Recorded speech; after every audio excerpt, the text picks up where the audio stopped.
5 देशों की यात्रा पर प्रधानमंत्री नरेंद्र मोदी पहुंचे हैं और अपनी यात्रा के दूसरे पड़ाव यानी कि त्रिनिदाद एंड टोबैगो वो पहुंच चुके हैं। ये 3 तस्वीरें भी हम आपको दिखा रहे हैं।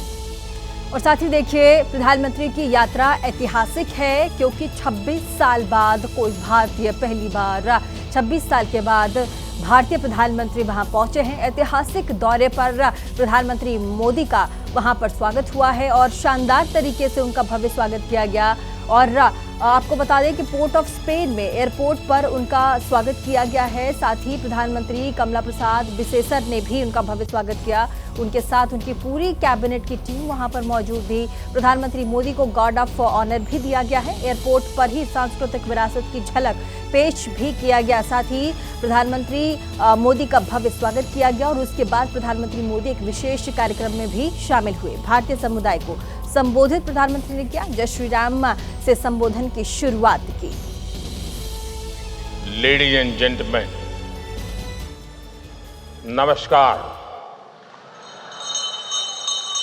सीताराम, जय श्री राम।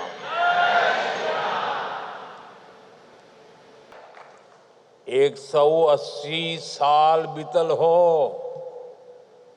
मन न भूलल हो, भजन राम के हर दिल में गुंजल हो। It is my honor to bring a replica of Ram Mandir and some water.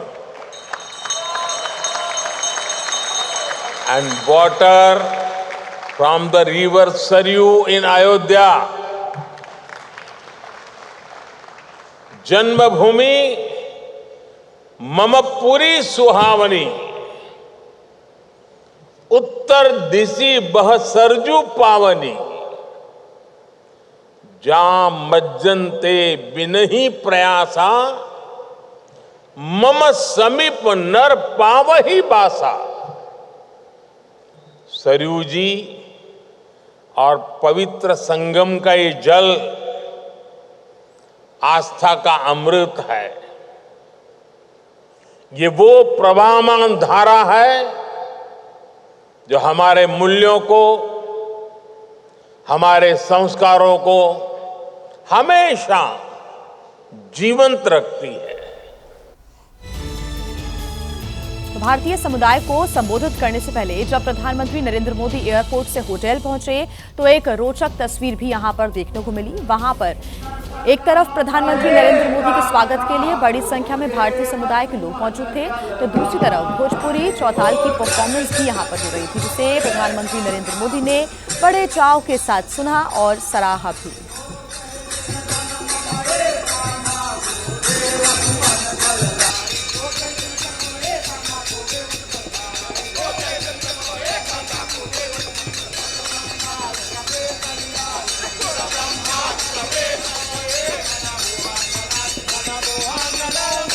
We are part of one family. Friends, I know that the journey of the Indian community in Trinidad and Tobago is about courage. The circumstances your ancestors faced would have broken even the strongest spirits, but they faced hardships with hope. They met problems with persistence. They left the Ganga and Yamuna behind, but carried the Ramayana in their hearts.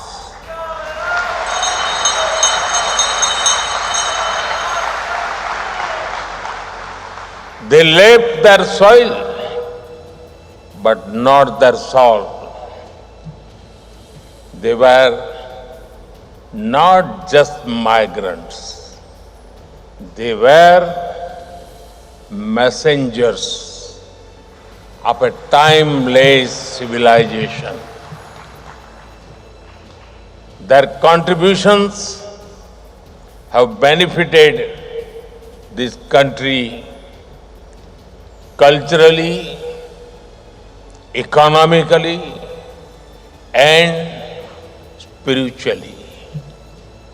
The time is not far when an Indian will walk on the moon and India will have its own space station.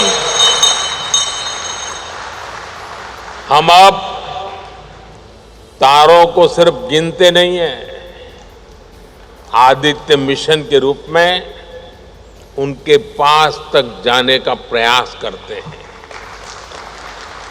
हमारे लिए अब चंदा मामा दूर के नहीं है। हम अपनी मेहनत से असंभव को भी संभव बना रहे हैं। चलिए इसी खबर को आगे बढ़ाते हुए इस खबर पर एक और बड़ी अपडेट आपको दे दे। बड़ी खबर, त्रिनिदाद टोबैगो की संसद जाएंगे प्रधानमंत्री नरेंद्र मोदी। त्रिनिदाद टोबैगो की संसद को संबोधित भी करेंगे प्रधानमंत्री नरेंद्र मोदी। प्रधानमंत्री कमला के साथ द्विपक्षीय वार्ता भी होगी। साथ ही आपको बता दें, त्रिनिदाद टोबैगो के सर्वोच्च सम्मान से सम्मानित भी किया जाएगा। तो बड़ी खबर और बड़ा अपडेट इस वक्त आपको प्रधानमंत्री के विदेश दौरे को लेकर देते और साथ ही त्रिनिदाद और टोबैगो के दौरे पर प्रधानमंत्री नरेंद्र मोदी इस वक्त हैं और साथ ही जिस तरीके से कूटनीतिक, सामरिक और द्विपक्षीय यहां पर दोनों ही देशों के बीच एक रिश्ता नजर आ रहा है, वो कई बहुत अच्छे एक रिश्ते और एक दिशा की ओर तमाम जो इशारे हैं वो करता नजर आ रहा है।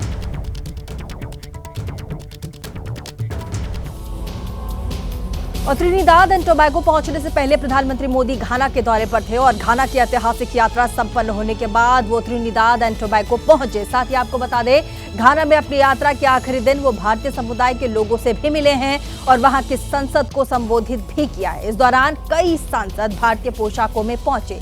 सबने प्रधानमंत्री मोदी का शानदार गर्मजोशी से स्वागत भी किया। प्रधानमंत्री मोदी ने भी सबको धन्यवाद किया और अभिवादन स्वीकार किया।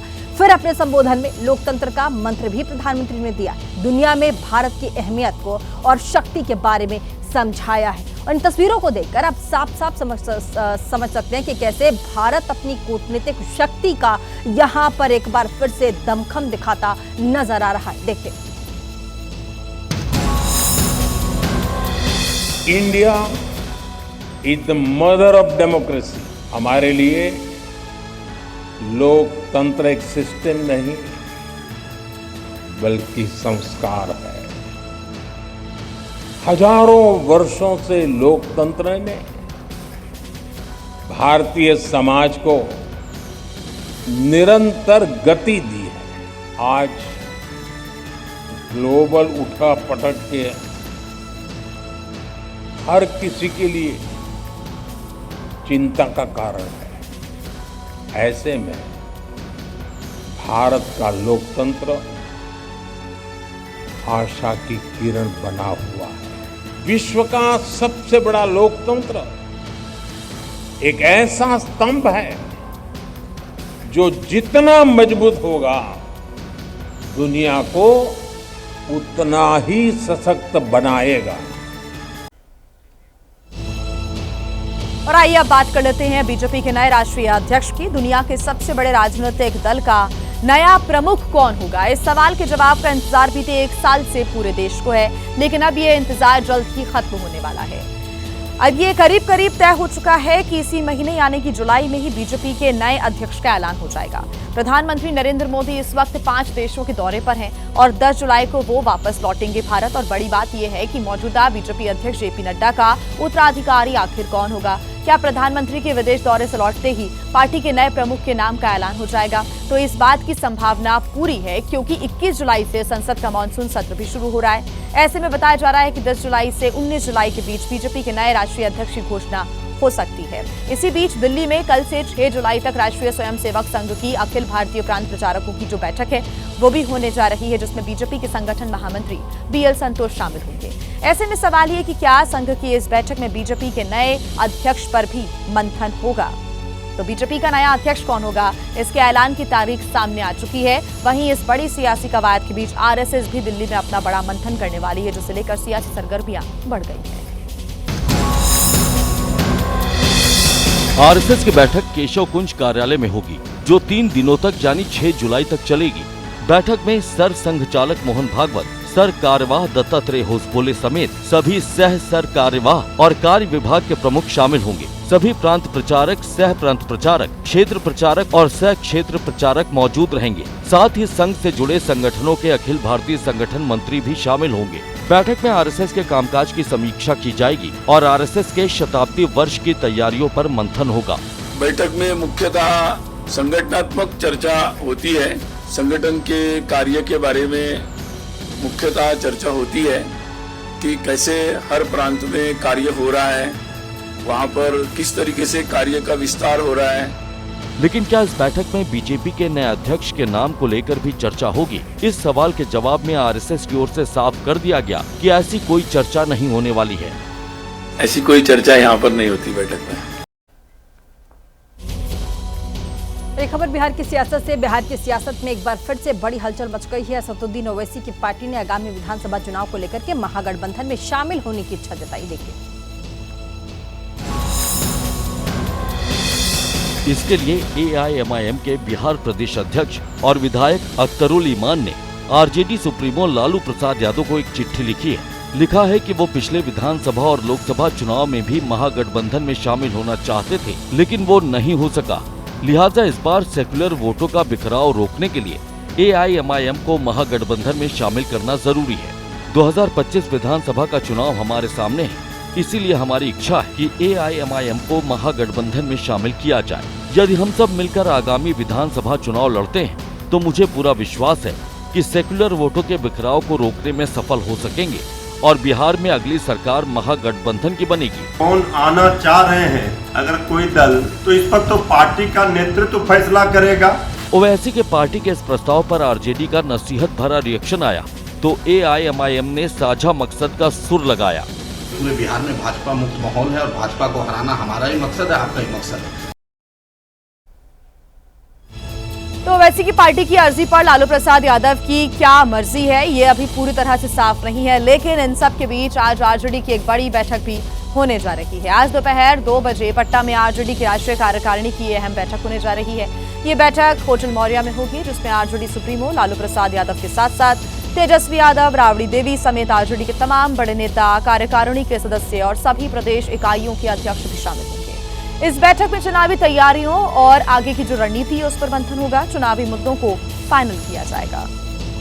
तो बिहार में इसी साल विधानसभा के चुनाव होने हैं, लिहाजा तमाम राजनीतिक दल जोर शोर से तैयारियों में जुटे हुए हैं। एक तरफ आज जहां आरजेडी की बड़ी बैठक होनी है, तो दूसरी तरफ महागठबंधन में आरजेडी की सहयोगी कांग्रेस भी बड़ी मीटिंग करने जा रही है। आज पटना में सदाकत आश्रम में बिहार कांग्रेस के जिला अध्यक्षों की बैठक होगी और बैठक की अध्यक्षता बिहार कांग्रेस प्रेसिडेंट राजेश राम करेंगे। पार्टी की मजबूत सीटों और उम्मीदवारों के बारे में भी फीडबैक लिया जाएगा। और देखिए, बिहार में वोटर लिस्ट वेरिफिकेशन को लेकर के घमासान तो जारी है, लेकिन विपक्ष लगातार इस पर हमलावर भी है। और इस बीच वोटर लिस्ट वेरिफिकेशन पर सवाल उठाती एक आवाज सत्ताधारी जदयू के अंदर से उठी है। सुनिए कौन है। जेडीयू के तेज तर्रार विधायक गोपाल मंडल ने चुनाव आयोग के फैसले पर कड़ी प्रतिक्रिया देते हुए कहा है कि ग्रामीण इलाकों के मतदाता भ्रमित हैं। कई ग्रामीणों को समझ नहीं आ रहा कि वोटर लिस्ट में उनका नाम रहेगा या नहीं। लिहाजा चुनाव आयोग भ्रम की स्थिति दूर करने के लिए फौरन कदम उठाए। इलेक्शन कमीशन को लोगों से कोई लेनी देनी, आम पब्लिक पर समझ में नहीं आ रहा। परेशानी है आम पब्लिक, समझ में नहीं आ रहा। ऑनलाइन किसी भी चीज में ऑनलाइन सब कर सकता है। मतलब आप कहना चाह रहे हैं कि पहले उसको अवेयरनेस करना था। बिल्कुल, इतना कम समय में हो पाएगा। हाँ, देखिए प्रयास कर रहे हैं, हम लोग भी लगे हुए हैं, कैसे हम लोग अपने जान बचा ले अपने आप से। ये भाषण जान बचा ले मतलब प्रत्येक पंचायत में ये हम लोग के बूथ कमेटी का बैठक चल रहा है। एक दिन में 2 कमेटी का बैठक करते हैं, उसमें आम पब्लिक जुड़ता है, पब्लिक मीटिंग हो जाता है, उसमें समझाते हैं हम।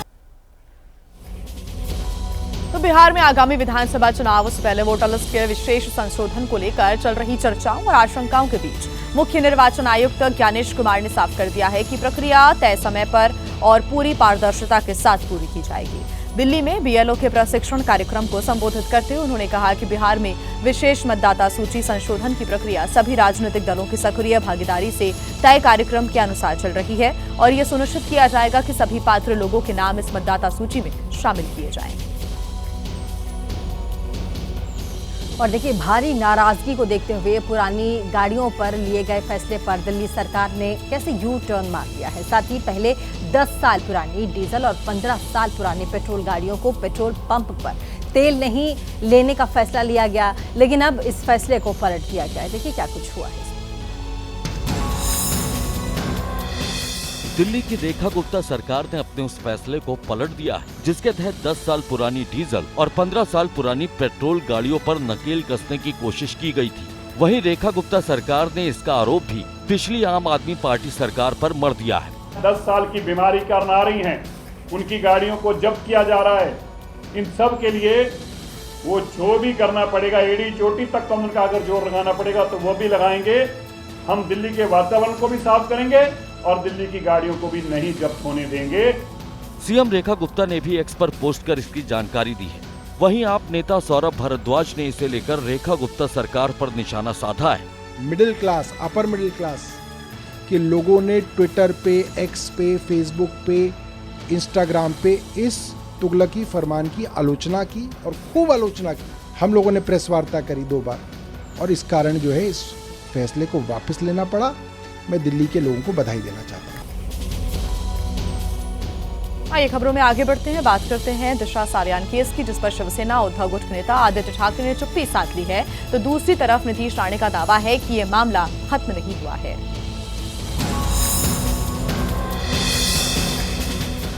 दिशा सालियान मामले में आदित्य ठाकरे को पुलिस की ओर से क्लीन चिट मिलने के बाद राहत जरूर मिली है, लेकिन वो अभी भी इस मुद्दे पर कुछ भी बोलने से बचते नजर आ रहे हैं। गेले 5 वर्ष अनेक लोक बदनामीचा प्रयत्न करत होते, ठराविक लोक, तेव्हाही त्याच्यावर काही बोललो नाही आणि आजही मला बोलायचं नाहीये, कारण ज्या विषयाची दूर संबंध आणि ज्या विषयाची मला माहिती नाहीये त्याच्यावर बोलून काही उपयोग नाही। वहीं महाराष्ट्र सरकार के मंत्री नीतीश राणे ने दावा किया है कि मामला खत्म नहीं हुआ है और अदालत इस मामले में सभी पहलुओं को देखकर ही फैसला सुनाएगी। तो आखिर उसके एक लड़की के पिताजी ने को अगर लगता रहेगा कि उसके लड़की का खून और बलात्कार आदित्य ठाकरे और रीनो मौर्य ने किया है, तो उसका कॉग्निजेंस कोर्ट लेगा और सही से जजमेंट दे देगा, तो करने दीजिए डेफेमेशन केस। दिशा सालियान के वकील नीलेश ओझा ने भी इसे लेकर दावा किया है कि कोर्ट में पुलिस की ओर से दिया गया एफिडेविट गैर कानूनी है, जो सुप्रीम कोर्ट की गाइडलाइंस का उल्लंघन करता है। और अब खबर समाजवादी पार्टी से। समाजवादी पार्टी ने 2027 विधानसभा चुनाव की तैयारी तेज कर दी है और साथ ही इसी के लिए अखिलेश यादव का पहला लक्ष्य पूर्वांचल का वो इलाका होगा जहां समाजवादी पार्टी ने लोकसभा चुनाव में अच्छा प्रदर्शन किया था। देखिए, फूलों से सजा हुआ आजमगढ़ में ये अखिलेश यादव का वो नया आवास है जिसका उद्घाटन हो चुका है। अब से आप इसे पूर्वांचल में समाजवादी पार्टी का नया राजनीतिक केंद्र कह सकते हैं, क्योंकि इसके सहारे अखिलेश यादव ने अपनी सियासी चाल चल दी है। अखिलेश यादव ने कहा कि इस जगह का नाम पीडीए भवन जो है वो होगा, क्योंकि पीडीए की जो आवाज लगातार समाजवादी पार्टी उठा रही है, उसका एक बड़ा केंद्र ये जगह बनेगा। इस मौके पर अखिलेश यादव ने इससे आजमगढ़ में बने बीजेपी दफ्तर की तुलना भी कर दी। उन्होंने छोटा कार्यालय इसलिए बनवाया क्योंकि उन्हें पता है कि आजमगढ़ से उनका खाता नहीं खुलेगा। अखिलेश यादव ने बताया कि नए आवास के ठीक बगल में समाजवादी पार्टी का दफ्तर भी तैयार होगा, जिसकी नींव भी रख दी गई है। खुद अखिलेश यादव ने अपने हाथ से पहली ईंट लगाई और मिट्टी डाली। एक वक्त में मुलायम सिंह यादव ने कहा था कि अगर इटावा उनका दिल है तो आजमगढ़ उनकी धड़कन, और मुलायम सिंह यादव की इस धड़कन को अखिलेश यादव भी सहेजने की कोशिश कर रहे हैं। और राजा रघुवंशी हत्याकांड को लेकर के लगातार चौंकाने वाले दावे और खुलासे हो रहे हैं और इसी बीच राजा रघुवंशी के भाई ने दावा किया है कि कैसे सोनम के पास 2 मंगलसूत्र है और वो दोनों मंगलसूत्र पहनती थी, जिसमें एक मंगलसूत्र राज कुशवाहा के नाम का हो सकता है। दरअसल शिलांग एसआईटी की टीम ने वो गहने भी बरामद कर लिए हैं जो सोनम ने हत्याकांड के बाद छिपा दिए थे। विपिन रघुवंशी का दावा है कि गहनों में एक चेन और 2 मंगलसूत्र मिले हैं और हो सकता है कि दूसरा मंगलसूत्र राज कुशवाहा ने सोनम को दिया हो। में से एक मंगलसूत्र था, मिनी मंगलसूत्र, जो राजा ने सोनम को पहनाया था, और उसमें एक मंगलसूत्र और जो है जो हमारा नहीं है, कि सोनम की शुरू से इच्छा थी, उसको ही पता था तो मैं मंगल हो, मेरा पहला पति मरेगा तो दूसरी शादी कर लूंगी मैं। शक तो इस बात का भी जताया जा रहा है कि कहीं सोनम ने राजा रघुवंशी से शादी करने से पहले ही राज कुशवाहा से शादी तो नहीं कर ली थी, क्योंकि सोनम के 2 मंगलसूत्रों ने इस हनीमून हत्याकांड में एक और सवाल जोड़ दिया है। वहीं पुलिस अभी भी इस केस में सुराग तलाशने में जुटी हुई है, क्योंकि इस केस में कई सारे ऐसे एंगल सामने आए हैं जिनका खुलासा होना अभी बाकी है। यही वजह है कि पुलिस कोई कोताही नहीं बरतना चाहती है और हर सबूत का कनेक्शन ढूंढने की कोशिश की जा रही है। और अब एक और खबर जो कि आपको चौंका देगी। शादी.com पर अगर आप खुद के लिए या अपने किसी रिश्तेदार के लिए रिश्ता ढूंढ रहे हैं तो बेहद सावधानी बरतिए, कहीं ऐसा ना हो कि आप भी ठगों के बिछाए जाल में फंस जाएं, क्योंकि यूपी के मेरठ में कुछ ऐसा ही देखने को मिला है। देखिए, मेरठ के रहने वाले विष्णु मित्तल की साड़ी की दुकान है। बेटी की उम्र शादी लायक हुई तो बेटे ने शादी.com पर रजिस्ट्रेशन किया और वहां उसे एक लड़की पसंद आ गई। होने वाली पत्नी ने शिवम से कहा कि वो उसे पैसे दे और वो उन पैसों को फॉरेन ट्रेडिंग के जरिए कुछ ही दिन में डबल कर देगी। तो द्वारा उन्होंने लालच देगी, आपको ऐसे ऐसे पैसे बढ़ा देंगे आपको ट्रेडिंग के माध्यम से। मैं पैसे डालता चला गया, उसके बाद मैंने पैसे निकालने की कोशिश करी, मैंने अपने विड्रॉ की तो निकले नहीं। और यहीं पर रुपए को डॉलर बनाने का सपना टूट गया। रकम दोगुनी तो नहीं हुई, उल्टा 44 लाख रुपए फंस गए। होशियार बेटे ने पापा को ट्रेडिंग के बारे में नहीं बताया। अब पापा और बेटे दोनों थाने के चक्कर लगा रहे हैं। जो हमारे शेयरों में इन्वेस्ट थे वो शेयर बेच के इतने सारे पैसे उन पे ट्रांसफर करता चला गया, धीरे धीरे करता, कभी 2 लाख, कभी 50,000, कभी 5 लाख, ऐसे बड़ा अमाउंट हो गया 44 लाख। चालबाज दुल्हन अभी भी 20 लाख रुपए ऐंठने के चक्कर में है। अब बेचारे मित्तल जी पैसा डबल करने के चक्कर में खून पसीने की कमाई भी गंवा चुके हैं।